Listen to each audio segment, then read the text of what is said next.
వాగర్థావివ సంపృక్తౌ వాగర్థ ప్రతిపత్తయే జగతః పితరౌ వందే పార్వతీ పరమేశ్వరౌ. వామే భూమిసుతా పురశ్చ హనుమాన్ పశ్చాత్ సుమిత్రాసుతః శత్రుఘ్నో భరతశ్చ పార్శ్వదళయోః వాయువాదికోణేషు చ సుగ్రీవశ్చ విభీషణశ్చ యువరాట్ తారాసుతో జాంబవాన్ మధ్యే నీలసరోజకోమలరుచిం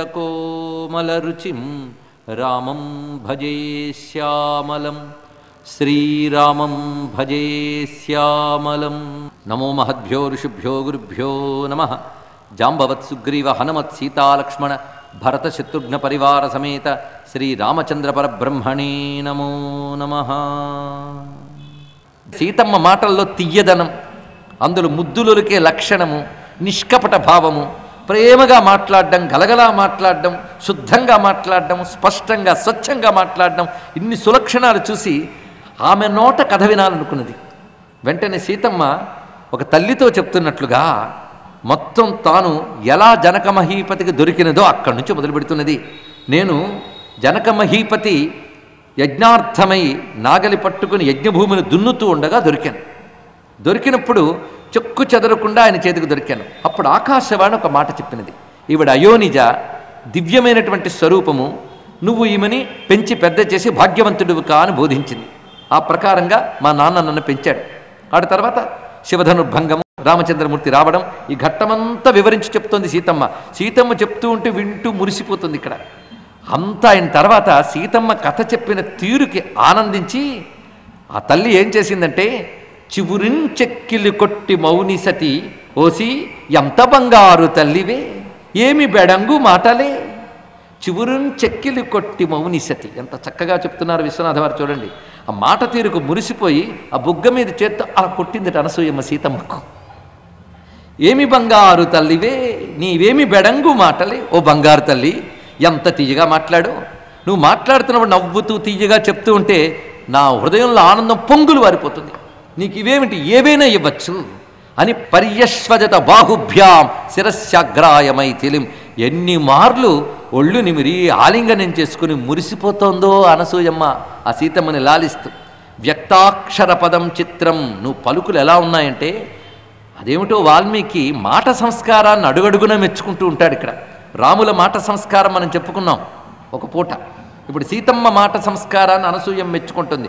వ్యక్తాక్షర పదం చిత్రం భాషితం మధురం త్వయ, నీ మాటలు ఆశ్చర్యంగా ఉన్నాయి, స్పష్టముగా ఉన్నాయి, మధురంగా ఉన్నాయి. నువ్వు చెప్తున్నటువంటి స్వయంవర కథ, రాముడిని వివాహమాడిన విధానం, ఇవి చెప్తూ ఉంటే ఆ కథలో మునిగిపోయాను. అంటే రామకథ అనసూయమ్మకు కూడా అంత ఇష్టమైంది. ఆ కథలో మునిగిపోయాను. మధుర భాషిణి అలంకృచ తావత్వం. ఇప్పుడు నీకు ఇచ్చినవి ఎప్పుడో తీసుకెళ్ళి కట్టుకుంటానని నేను ఒప్పుకోను. ఇప్పుడే ఇవన్నీ ధరించి నాకు నువ్వు కనబడాలి అని ఇదిగో కుటీర లోపలికి వెళ్ళి నువ్వు చక్కగా అలంకరించుకునిరా. అలంకృచ తావత్వం ప్రత్యక్షం మమ మైథిలి ప్రీతిం జనయమే వత్సే దివ్యాలంకార శోభిత. ఇవన్నీ అలంకరించుకుని నా దగ్గరకు వచ్చి కనబడు అని అనగానే అప్పుడు ఆ విధంగా అలంకారం చేసుకుని వచ్చి ఆమె తల్లికి నమస్కారం చేసింది అనసూయమ్మకు సీతమ్మ. అప్పుడు ఆనంద పరవశురాలై ఆ శోభను చూసి భుజం మీద చెయ్యి వేసి తీసుకొచ్చింది బయటికి అనసూయమ్మ. వెంటనే రాముడు చూసి ఆశ్చర్యపోయాడు సీతమ్మ యొక్క రూపాన్ని. ముందే చెప్పినది కదా మహాశోభగా కనబడతామని. ఈ వస్త్రములతోనే ఆ తల్లి చివరి వరకు ఉన్నదండి అక్కడ. ఎందుకంటే వాడవు, మాయవు, బయట మామూలుగా చూసే వస్త్రాలకు లక్షణం దానికి లేదు. అయితే ఇతరులకైతే మాసినట్టు కనబడవచ్చు, తన పతికి మాత్రం అది సంపూర్ణంగా కనబడుతుంది. తెలుసుకోవాలి. ఇది గ్రహించినట్లయితే చివరి వరకు సీతమ్మ ఉన్నది. ఇవి రక్షించేటువంటి వస్త్రములు, ఇవి సీతమ్మకు కవచంలో ఉపయోగపడ్డ అశోకవనంలో కూడా ఇవి రహస్యములు. అనసూయం ఇచ్చిన తపస్సుతో ఇచ్చినటువంటి వస్త్రములు ఇవి తెలుసుకోవాలి. ఇక్కడ తపశ్శక్తితో ఇచ్చినది. అలా వచ్చినటువంటి సీతమ్మను చూసి ప్రహృష్టస్త్వ భవద్రామో లక్ష్మణశ్చ మహారథ. అప్పుడు రాముడు చూసి ఆశ్చర్యపోయాడు. వచ్చాక సీతమ్మ ఆ నూతన వస్త్రము ధరించి వచ్చి రాముడికి నమస్కారం చేసింది. ఇక్కడ అప్పుడు రాముడు చూసి నువ్వు చాలా అదృష్టవంతురాలివి, సాక్షాత్ అనసూయమ్మ తన చేతితో ఇచ్చిన వస్త్రములు ధరించావు. ఆ తల్లి సామాన్యురాలు కాదు, మహాతపస్విని. ఇందాకే ఆమెను పరిచయం చేస్తూ నాతో ఒక మాట చెప్పారు ఎవరు, అత్రి గారు. ఏమని, అమ్మతోనే మాట్లాడారు అనసూయమ్మతో. వచ్చిన రాముడు సాక్షాత్ మనకు పుత్రుడు వంటి వాడు అని చెప్పడమే కాకుండా నాతో ఏం చెప్పాడంటే సేయం మాతేవ తేనఘ. ఈ మాటలు గుర్తుపెట్టుకోవాలి. సేయం మాతేవ తేనఘ అంటే ఆమె నీకు తల్లి వంటిదే అన్నాడు. కనుక అనసూయమ్మ నాకు తల్లి వంటిది, అత్రి నాకు తండ్రి వంటి వాడు. ఇది ఇందులో ఉన్న అంతరార్థం ఇప్పుడు మనం చూడాలి. ఇక్కడ ఒక అత్యద్భుతమైన మంత్ర రహస్యం దాగి ఉన్నది. అందుకే ఈ ఘట్టం చదివినప్పుడు ఇందులో ఉన్న దివ్యత్వాన్ని మనం గ్రహించగలగాలి. రామావతారం యొక్క ఒక కీలకమైన అంశం ఇందులో ఉంది, అందుకు చెప్పుకోవడం. అందుకే ఇది కీలకమైన ముందు నుంచి చెప్తున్నాం. ఇక్కడ సీతమ్మకి ఆ దివ్య వస్త్రములు రావడంతో ఒక అద్భుతమైతే, మరొక అద్భుతం అత్రి ఆడిన 2 మాటలు. ఒకటి, నువ్వు నా కొడుకు లాంటి వాడివి, ఈమె నీకు తల్లి వంటిది అనే మాట చెప్పడంలో విశేషం పరిశీలిస్తే వంటిదని ఎందుకన్నాడు ఇది గమనించాలి. నారాయణుడు అనేక అవతారములు ధరించినప్పుడు సంపూర్ణమైన గురు అవతారము దత్తావతారము. ఆ దత్తుడు అత్రికి అనసూయముకు పుత్రుడు. ఇప్పుడు వచ్చినవాడు రాముడు. కనుకనే కొడుకు వలె చూశాడు అంటే నాకు నారాయణుడు దత్తుడై వచ్చాడు, ఆ దత్తస్వామి ఈ రామచంద్రమూర్తి అని కొడుకులా చూశాడు. ఈయనకి చెప్పేటప్పుడు సేయం మాతేవ తేనఘ అంటే రామ నువ్వు దత్తుడుగా వచ్చినప్పుడు ఈవిడి తల్లి గనక ఇప్పుడు నీకు తల్లి వంటిదే అన్నాడు. ఏమంటే తల్లి వంటిది, తండ్రి వంటివాడు, కొడుకు వంటివాడు అనే బదులు తల్లి తండ్రి కొడుకు అనొచ్చుగా అంటే అనకూడదు. రెండొకటి, దత్తుడుగా వచ్చినప్పుడు తల్లిదండ్రులు, ఇప్పుడు రాముడుగా వచ్చినప్పుడు అసలు తల్లిదండ్రులు కౌశల్య దశరథులు. కానీ ఆ నారాయణుడు, అందుకే అసలు తల్లిదండ్రులు కౌశల్య దశరథులైనా ఆనాడు దత్తుడే ఈ రాముడు గనక మనకు కొడుకు వంటివాడు, నేను తండ్రి వంటివాడను, నువ్వు తల్లి వంటి దానవని వంటి అని శబ్దం అందుకు ప్రయోగించారు. ఇందులో మనకు రహస్యం ఏం చూపిస్తున్నాడంటే అత్రి అనసూయల దగ్గరకు వచ్చి రామచంద్రమూర్తి నమస్కరించి వెళ్ళినప్పుడు రాముడు కేవలం ఒక రాజు మాత్రమే కాదు, అతడు మహర్షి. రాముడు ఒక ఋషి, రాముడు ఒక బ్రహ్మస్వరూపము, దత్తతత్వము. ఇది తెలుసుకోవాలి. అది రామావతారంలో దత్తతత్వము దాగి ఉన్నది. రాముడు కేవలం శత్రు సంహారం కోసం వచ్చిన ప్రతాపమూర్తే కాదు, ప్రపంచానికి జ్ఞానమిచ్చు ముక్తినిచ్చే దత్తుడు కూడా. అందుకే రామాయణం చదివేటప్పుడు అదే దత్త చరిత్రను భావన చేయాలి. రాముడు దత్తస్వరూపుడు.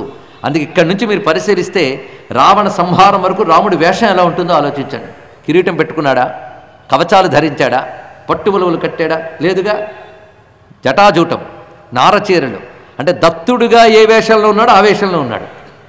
మరొకవైపు ధనుస్సు పట్టుకుని కోదండం పట్టుకున్నప్పుడు ఆయన ప్రతాపమూర్తిగా కనబడుతున్నాడు. అంటే రామ రూపాన్ని మనం ధ్యానించేటప్పుడు ఎలా కనబడుతున్నాడంటే ఒక ఋషి లక్షణమైన దత్తతత్వము, అసుర సంహారమైన వీరతత్వము కనబడుతుంది. కనుక ధనుస్సు చూసినప్పుడేమో ఆయన వీరుడిని తెలుస్తున్నది, ఆయన వేషం చూస్తేనేమో ఋషి అని తెలుస్తున్నది.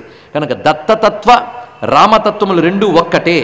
దత్తాత్రేయ బీజాక్షరం ఒకటి ఉన్నది, అది సభల్లో నేను చెప్పకూడదు కనుక చెప్పట్లేదు.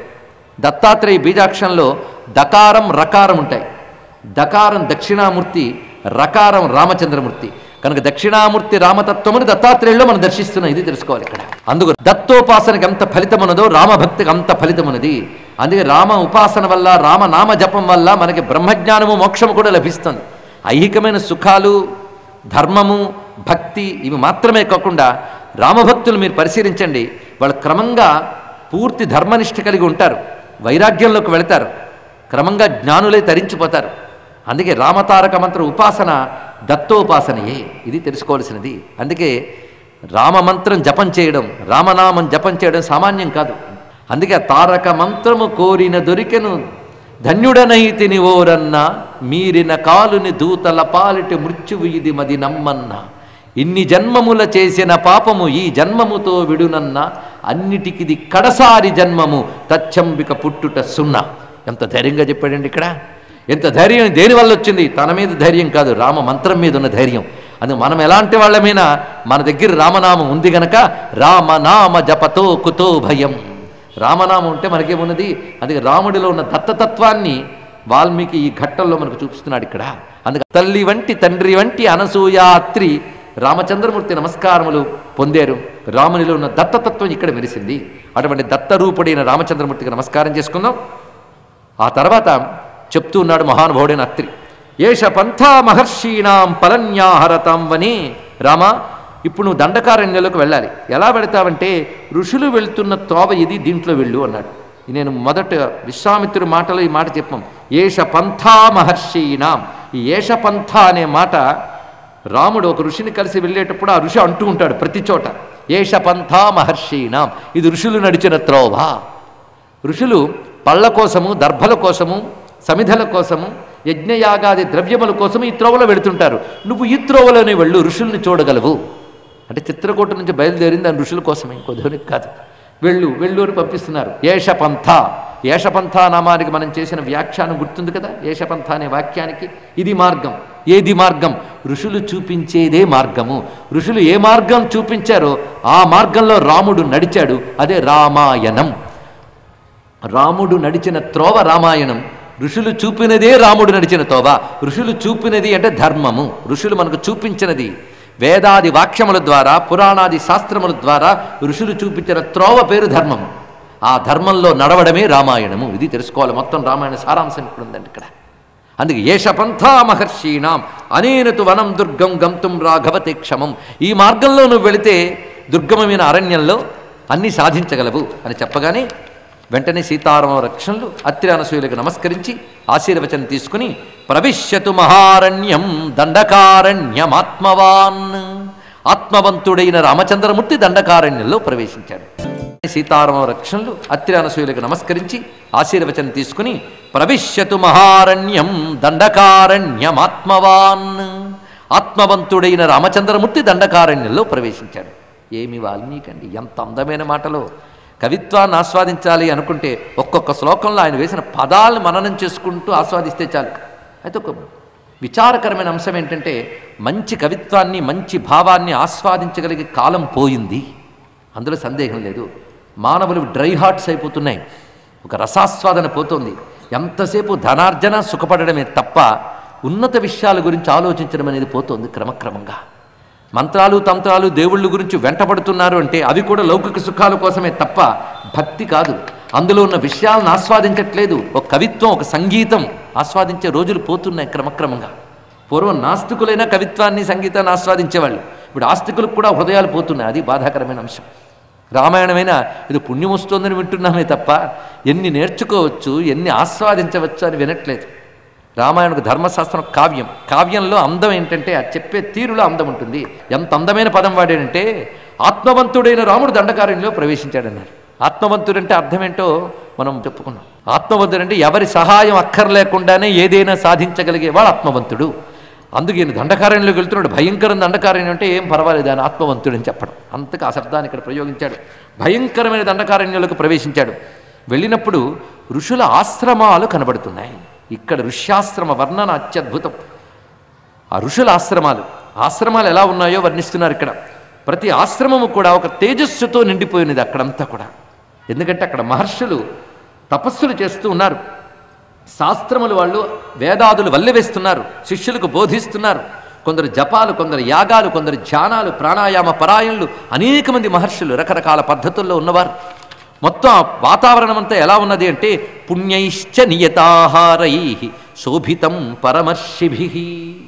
ఆహార నియమం కలిగిన వారు, పవిత్రమైనటువంటి సంస్కారం కలిగిన వారు. చూసారా, అటువంటిది హైందవ ధర్మం. నియమము, పవిత్రత, సాత్వికత, అహింస, పక్క వాళ్ళని ప్రేమించడం, శుచి, ఇలాంటి లక్షణములు కలిగినటువంటి ధర్మం పేరు హిందూ ధర్మం. ఇలాంటి లక్షణాలతో పూజింపబడే శుద్ధమైన సాత్వికమైన దేవతలు మనవారు. అలాంటి దేవతల్ని, అలాంటి ధర్మాన్ని అర్థం చేసుకోలేక మన మతాన్ని నిందిస్తూ మతాల్ని మార్పిడి చేస్తున్న పాపాత్ములు ఎక్కువైపోతున్నారు. తెలుసుకోండి. ఇక్కడ అహింసను ఆశ్రయించి హింసక్కర్లేదని చెప్పి అందరినీ ప్రేమించగలిగే పుణ్యాత్ములైన ఋషులు చెప్పిన ధర్మం కదా మనది. ఇది మనం తెలుసుకోలేకపోతున్నాం. మన వారికి తెలియనివ్వట్లేదు. అవునా లేదా? కనీసం మనకైనా మన మతం అర్థం కావాలి. సాత్వికత, అహింస, సహనం భారతీయ హిందూ ధర్మానికి సహజంగా ఉన్నది. దాన్ని చేతకానితనంగా భావించవద్దు. అదే హిందూ ధర్మానికి రామబాణమంత పదును కూడా ఉన్నది అని తెలుసుకోవాలి ఇక్కడ. అలాంటి సాత్వికత, సహనాన్ని అలుసుగా తీసుకుని ఋషుల్ని హింసించుతూ ఆనాటి రాక్షస జాతి ఎంత ప్రమాదాలు చేస్తోందో ఇప్పుడు మనకు కనిపిస్తుంది. ఎప్పుడు? ఈ కథలో. అది చూశాడు రాముడు. అందుకు సాత్వికులైన ఆ ఋషుల్ని కాపాడి వేదధర్మాన్ని కాపాడడానికి తన ధనుస్సునెత్తాడు. మళ్ళీ సాత్వికమైన సనాతనమైన హైందవ ధర్మాన్ని కాపాడమని రామచంద్రమూర్తిని ప్రార్థిస్తూ ఆహ్వానిద్దాం. ఇక్కడ మళ్ళీ చెప్తున్నాం, అన్ని మతాలపై మనకు గౌరవం ఉంది. రామచంద్రమూర్తి మనల్ని అనుగ్రహించుగాక, సనాతన హైందవ ధర్మాన్ని రక్షించుగాక అని ప్రార్థన చేద్దాం. ఇక్కడ పుణ్యైశ్చ నీతారై శోభితం పరమర్షిభి తద్బ్రహ్మభవన ప్రక్షం బ్రహ్మఘోష నినాదితం బ్రహ్మవిద్భిర్మహాభాగై బ్రాహ్మణీరుపశోభితం. రామచంద్రమూర్తి అరణ్యాల్లోకి వెళ్తున్నప్పుడు, ముఖ్యంగా ఋషివాటకులకు వెళ్తున్నప్పుడు ఎలా వెళ్తున్నాడో చూడండి. మర్యాదలు మర్యాదలు అత్యంత వినయంగా ప్రవేశించాడు. అభ్యగచ్చన్ మహాతేజ విద్యం కృత్వా మహద్ధను. తన ధనుస్సుకున్న అల్లెతాడు విప్పి తీసుకువెడుతున్నాడు. అందుకని అల్లెతాడు బిగించలేదు. అల్లెతాడు బిగించాడంటే శత్రు సంహారం కోసం. వెడుతున్నది ఋషివాటికల్లోకి. మర్యాద ఏం చేశాడంటే అల్లెతాడు విప్పివేశాడు. ఆయన అక్కడ ప్రయోగం చేయడం, అందుకే విప్పివేశాడు మర్యాద. టోపీలు పెట్టుకున్న వాళ్ళు టోపీలు తీసివేసేయడం, ఆయుధాలు పట్టుకున్న వాళ్ళు దించివేయడం, అది మర్యాద. అలాంటి మర్యాదతో లోపల ప్రవేశించాడు. అక్కడున్న మహర్షుల గురించి ఇక్కడ వివరిస్తున్నాడు. క్లుప్తంగా మనం చెప్పుకుంటే ఎలాంటి మహర్షులు ఒక్కొక్కరు అంటే దివ్యజ్ఞానోపపన్నాస్తే, త్రికాలాలని దర్శించగలిగే మహర్షులు, అలాంటి మహాత్ములు, మహాతపశక్తి సంపన్నులు. ఎందరెందరు మహర్షులను వివిధ అధ్యాయాల్లో వర్ణిస్తాడో, అంటే సర్గలలో వాల్మీకి వర్ణిస్తాడో మనం చూస్తుంటే ఆశ్చర్యపోతాం. అవన్నీ ఒక దగ్గరగానే రాసుకుంటే మహర్షులంటే ఎవరో అర్థమవుతుంది. ఇది తెలుసుకోండి. ఇక్కడ మహర్షులంటే ఏమిటో మనకు తెలియాలి ముందు. అప్పుడు తెలిస్తే అలాంటి మహర్షులు తపశ్శక్తితో ఇచ్చిన ధర్మము నాది అనే గర్వం పొంగుతుందండి గుండెలోంచి. అలాంటి మహర్షులు తపశ్శక్తితో దర్శించిన శాశ్వత సత్యాలే హిందూ ధర్మంగా మనకు లభిస్తున్నాయి. ఏ మహర్షులు సత్వగుణ సంపన్నులో, ఏ మహర్షులు శాంతి స్వరూపులో, ఏ మహర్షులు అహింసాపరాయణులో, ఏ మహర్షులు చీమ మొదలు చతుర్ముఖ బ్రహ్మ వరకు పరబ్రహ్మమనే దర్శించేవారో, ఏ మహర్షులు చీమకు కూడా అపకారం తలపెట్టారో, ఏ మహర్షులు త్రికాల ద్రష్టలో, ఏ మహర్షులు యుగాల యుగాల చరిత్రకు సాక్షులు, అలాంటి మహర్షులు ఇచ్చిన సనాతన ధర్మానికి మనం వారసులు అనే భావం కలగాలి. ఇక్కడ ఆ మహర్షులను చూపిస్తున్నారు. రూప సంహననం లక్ష్మీం. ఆ మహర్షులు వస్తున్న రామచంద్రమూర్తిని చూస్తూ మైమరచిపోయారు. పుంసామోహన రూపాయ. మహానుభావుడు ఇక్కడ వస్తున్నటువంటి ఆ రామచంద్రమూర్తిని చూసి మురిసిపోయారు. చంద్రకాంతాననం రామం అతీవ ప్రియదర్శనం రూపౌదార్య గుణై పుంసాం దృష్టి చిత్తాపహారిణం అంటాడు వాల్మీకి. ఇక్కడ రాముడి అందాన్ని వర్ణిస్తూ వాల్మీకి చెప్పిన మాట చూడండి. రాముడు ఎలా ఉన్నాడంటే చంద్రకాంతాననం. ఈ శ్లోకములు అటు అయోధ్యకాండలో, అరణ్యకాండలో, కిష్కింధకాండలో ఇలాంటి భావమున శ్లోకాలు ఎక్కువ చెప్పాడు వాల్మీకి. రాముడిని వర్ణించున్న ప్రతిసారి మనకు కూడా రాముడు మనసులో కనబడాలి, అలా వర్ణించాడు. చంద్రకాంతాననం రామం అతీవ ప్రియదర్శనం.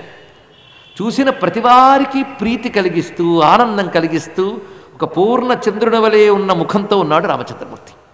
ఆయన ఎలాంటి అందం అంటే రూప ఔదార్య గుణై పుంసాం దృష్టి చిత్త అపహారిణం. తన రూపము చేత, తన అద్భుతమైన గుణముల చేత చూసేవారి చూపుని మనస్సుని కూడా దొంగిలిస్తున్నాడు. వీడిని మనోహరుడు అంటారు. ఇక్కడ గొప్ప మాట వాడాడు వాల్మీకి చూడండి. ఆయన రూపం చూస్తే చాలు అలా ఉండిపోతారు ఎవరైనా. ఇక గుణములు ఉన్నాయే ఉదార గుణములు. ఉదార గుణములు అంటే ఒక్కొక్క గుణం సంపూర్ణంగా ఉంటూ అవి ప్రకటింపబడుతున్నాయి. ఏదో లోపల దాచుకుంటే ఏం లాభం, ప్రకటింపబడుతున్నాయి ఇక్కడ. అది ఉదార గుణములు. అది రూప ఉదార గుణై. రూపము చేత, ఉదార గుణముల చేత చూసేవారి మనస్సును చూరగొంటున్నాడు రామచంద్రమూర్తి. అక్కడ పుంసాం అనే మాట వేశారు చూడండి. పుంసాం అంటే అర్థం ఏమిటి? పురుషులనైనా ఆకర్షిస్తున్నాడని చాలామంది పిచ్చి అర్థం చెప్పారు. మనకు అత్యద్భుతమైన స్వామివారి మంగళాశాసన శ్లోకములు ఉంటాయి. వేద వేదాంత వేద్యాయ మేఘశ్యామల మూర్తయే పుంసాం మోహన రూపాయ పుణ్యశ్లోకాయ మంగళం. అందరం చదువుతుంటాం. రాముడంటే ఏమిటో శ్లోకంలో చెప్పారు. రాముడు వేదము చేత, వేదాంతము చేత చెప్పబడే పరమాత్మ. ఆ పరమాత్మ ఇప్పుడు మనల్ని అనుగ్రహించడం కోసం మేఘశ్యామల మూర్తయే. ఏ రూపము భగవంతుడికి లేదు, కానీ మనల్ని అనుగ్రహించడం కోసం రూపం ధరించగలడు. ఆ రూపం ఎలా ఉన్నది? మేఘశ్యామల మూర్తయే. ఆ రూపం పుంసామోహన రూపాయ. ఇది మాట. పుంసామోహన రూపాయ అంటే ఏమిటి అనేది అర్థం చేసుకోండి. వాల్మీకి ఏమన్నాడు ఇక్కడ తెలుసుకోండి. ఇక్కడ ఈ పదం వాడాడు ఆయన. రూపౌదార్య గుణై పుంసాం దృష్టి చిత్తాపహారిణం. పురుషులకి మనోహరుడు అన్నారు. పురుషులకి మనోహరుడు అనగానే చాలామంది ఏమనుకున్నారంటే మగవారిని కూడా ఆకర్షిస్తాడని అర్థం రాశారు. కానీ తప్పు. ఆ అర్థం కాదు ఇక్కడ తీసుకోవాల్సింది. మగవారినైన మరులు గొలుపు మరో మరుడు మనోహరుడు రఘురాముడు అని ఒక ఆయన రాశాడు కూడా, అంత అందగాడని. అది కాదు ఇక్కడ ఉన్నది. పుంసాం అనే మాటకి పురుషుడు అని అర్థం ఉంది, కానీ మగాడని అర్థం లేదు. తెలుసుకోండి ఇక్కడ. ఎందుకంటే ఏకైకమక్షరం పుంసాం మహాపాతకనాశనం అని ఒక వాక్యం ఉంది, వినుంటారు మీరు. రామాయణంలో ఒక్కొక్క అక్షరం కూడా మన పాతకం పోగొడుతుంది. ఎవరిది? పుంసాం. పురుషుల పాతకం పోగొడుతుంది. అంటే ఆడవాళ్ళ పాపం పోగొట్టదా? పురుషుడు అంటే అర్థం ఇక్కడ మగాడు అని అర్థం కాదు. శాస్త్రపరంగా పురుష శబ్దానికి అర్థము జీవుడు. జీవుడు అన్నాం కనుక స్త్రీ కాదా? మనుష్యుడు అంట. మనుష్యుడు అంటే సమస్త మానవ జాతి అని అర్థం ఇక్కడ. అలాగే పురుషులు అంటే జీవులు. పుంసాం మోహన రూపాయి అంటే సర్వజీవులకి మోహనకరుడు రామచంద్రమూర్తి. ఇది తెలుసుకోవాల్సిన అద్భుతమైన అంశం ఇక్కడ. ఇది మీకు అర్థం కావాలంటే విశ్వామిత్రుడితో పాటు ఆయన సిద్ధాశ్రమం నుంచి బయలుదేరినప్పుడు రాముణ్ణి వదలలేక పక్షులు, మృగాలు అన్నీ బయలుదేరిపోతాయి. ఎందుకంటే రాముణ్ణి వదలలేక. కనుక సర్వజీవులకు ఆకర్షణీయుడు. అది తెలుసుకోవాల్సింది. ఈ మాట తర్వాత హనుమంతుడు చెప్తాడు, చెప్పినప్పుడు చూద్దాం మనం. సర్వజీవులకు మనోహరుడు. ఎందుకంటే రాముడు ఒక మతానికో ఒక వర్గానికో ఒక వర్ణానికో చెందినవాడు కాదు. ఆయన సర్వజీవులలో హృదయాల్లో ఉండే పరమాత్మ, సర్వ ప్రపంచాన్ని శాసించే భగవంతుడు. లోకరక్షణ కోసం రూపం ధరించాడు. కనుకనే సర్వజీవుల్లో ఉన్న పరమాత్మ కనుక సర్వజీవులకి ఆకర్షణ కలిగింది ఇక్కడ. అది చెప్తున్నాడు. పుంసామోహన రూపాయ అంటే సర్వజీవులని ఆకర్షిస్తున్నాడు. అందుకే ఆయన రాగానే మహర్షులు ఆనంద పరవశులైపోయారు. అసలు మహర్షులు అంటే వైరాగ్య సంపన్నులు. వారికి ఆకర్షణలు ఉంటాయా? విరక్తి కలిగిన వారికి కూడా రక్తి పుట్టించేయడం అందగాడు రామచంద్రమూర్తి. తెలుసుకోండి ఇక్కడ. విరక్తులైన యోగులకి పరమాత్మ మీదే అనురక్తి ఉంటుంది కనుక ఆ పరమాత్మను చూడగానే అతని దివ్య లక్షణములు చూసి అసలు ఋషులు ఎవరికి నమస్కారం చేయవలసిన అవసరం లేదు. అలాంటి ఋషులే ఏం చేశారంటే వీరు సామాన్యులు కారు. ఆశ్చర్యభూతాన్ దదృశు. వాళ్ళు ఆశ్చర్యపోయారు. ఎందుకంటే అలాంటి స్వరూపములు రామునికి, సీతమ్మకి, లక్ష్మణుడికి ఉన్న స్వరూపములు సామాన్యులకు ఉండవు. వాళ్ళకి ఆ స్వరూపం చూడగానే ఏమనిపించింది? వీళ్ళు సాక్షాత్ దేవతలు అనే భావం కలిగింది. ఋషులు కదా, అందుకే దేవతలు అవతరిస్తే ఎలా ఉంటారో ఆ స్వరూపం అలా ఉన్నది అని నమస్కారం చేస్తున్నారు. ఇక్కడ నుంచి మనం చూస్తూ ఉంటే ఋషులు నడిపిన కథే రామాయణము. ఈ వాక్యం అప్పుడు గుర్తుపెట్టుకుంటే చాలు. ఋషులు చూపిన త్రోవ రాముడు నడిచాడు, అదే రామాయణం, మరొకటి కాదు. అదే రామచరిత్ర. చరిత్ర అంటే తను నడిచి చూపించిందే చరిత్ర. రాముడు దేనిలో నడిచాడు? ఏ రోడ్ల మీద నడిచాడని మ్యాప్ గీయమనట్లేదు నేను. రాముడు ధర్మంలో నడిచాడు. ధర్మం అంటే ఏమిటి? ఋషులు చెప్పిందే ధర్మం, అది పాటించాడు. అదే రామాయణం, మరొకటి కాదు ఇక్కడ. కనుక ఋషులు ఋషులు ఋషులు. అందుకే పెద్దవాళ్ళు ఒక మాట చెప్తారు, రామాయణం ఒక కల్పవృక్షం. కల్పవృక్షం ఏది కోరినా ఇస్తుంది, రామాయణం కూడా ఏది కావాలంటే అది ఇస్తుంది. మీకు ఐహిక ఫలము, పారలౌకిక ఫలము, పరమార్థమైన మోక్ష ఫలము ఇవ్వగలదు.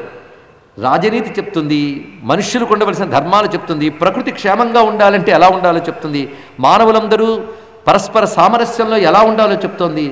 మీకు కష్టాల నుంచి బయటపడాలంటే రామాయణం ద్వారా బయటపడవచ్చు, అన్నీ ఇస్తుంది, చివరికి మోక్షంతో సహా. కనుక రామాయణాన్ని కల్పవృక్షం అన్నారు పెద్దవాళ్ళు. అయితే కల్పవృక్షం పెరిగినప్పుడు విత్తనం ఏమిటి? రామాయణం కల్పవృక్షం అయితే విత్తనం ఏమిటయ్యా?